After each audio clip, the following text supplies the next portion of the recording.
গভীর রাত্রে একা বাইক চালাতে গিয়ে সবচেয়ে বড় আতঙ্কে থাকতে হয় যে নিরিবিলি এলাকায় যখন যাই তখন এক আর দ্বিতীয়তে আতঙ্কে থাকতে হয় ওই এলাকার বেয়ারিশ কুকুর আছে কিনা, কারণ ওই বাইকটা জোরে টান দিলেই ওই কুকুরগুলা এসে ধাওয়া দেয়। যখন আবার আস্তে আস্তে যাবেন তখন আর কুকুরগুলা কিছু বলে না।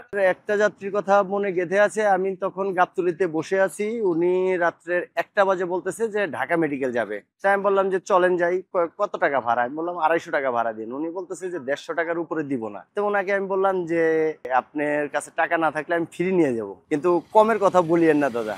তখন উনি বলতেছে যে না, আমি এই ভাড়ার উপরে দিব না। তাই আমি বললাম যে বুঝতে পারছি আপনি হসপিটালে যাবেন, তো তাই চলেন যাই। তাই যাবার সময় আমি আস্তে আস্তে আস্তে আস্তে যে যাওয়ার আর কি, যেটা 40-45 মাইলের ছিল, যে যাবার পরে সে ওইখানে যাওয়ার পরে বলতেছে যে ভাই চা খান। তাই আমি বললাম যে চা খাবো না এখন। কয় না ভাই, আপনি 40-45-এ ট্রেনে আসছেন খুব আস্তে আস্তে ধীর গতিতে, তাই খুব ভালো লাগলো। উনি আমাকে 200 টাকা ভাড়া দিছে।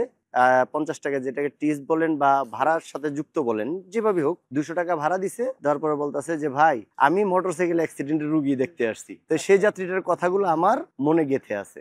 অনেককে দেখা যায় কি যে তার গাড়ি ফেল করছে, দেখা যাচ্ছে গাবতলী থেকে গাড়ি ফেল করছে, উনি সায়দাবাদ গেলে গাড়ি পাবে, এজন্য উনি ভাড়া করে নিয়ে যায়। সমস্যাজনক যাত্রী বেশিরভাগ ক্ষেত্রেই হসপিটালে বা কারো মা অসুস্থ, কারো বাবা অসুস্থ, এইরকম রুগী মানুষগুলো আর কি বেশিরভাগ ক্ষেত্রে আর কি কল দেয়। তারা হসপিটালে তাদের দ্রুত পৌঁছাতে হবে, বা ওই সময় তো আর বাস পাবে না তারা, লোকাল বাস, তার জন্য তারা বেশি টাকা দিয়েই উঠে আসে। তাই আমি কিন্তু রাইড শেয়ারিং এর মধ্যে চেষ্টা করি যে একটু শর্টকাট রাস্তাটা ব্যবহার করার জন্য। সেই সময় সমস্যাজনক যাত্রীগুলো এরকম আর কি করে, এবং যেটা ভালো ব্যবহারও করে না। অনেক সময় বলে যে জোরে যান না কেন, আস্তে যান কেন, বা এই রাস্তায় যান কেন, ওই রাস্তায় যান কেন, ঠিক আছে এইভাবে আসছো কেন, এই বাইক নিছো কেন, ওইটা করছো কেন, আর কি তাদের চাহিদা বা তাদের ইয়ের কোনো শেষ নেই। অ্যাপসে যারা আছে তারা ভাড়া মারে নাই, কিন্তু যারা কন্টাক্টে গেছে তারা অনেকেই ভাড়া মেরে দিছে। ভাইয়া স্টুডেন্ট ছিল, ওনার পরীক্ষা ছিল, আমি ওনাকে ফকিরাপুল থেকে ওনাকে নিয়ে গেলাম সেই শ্যামলী কাউন্টার ওইখানে। আমি তখন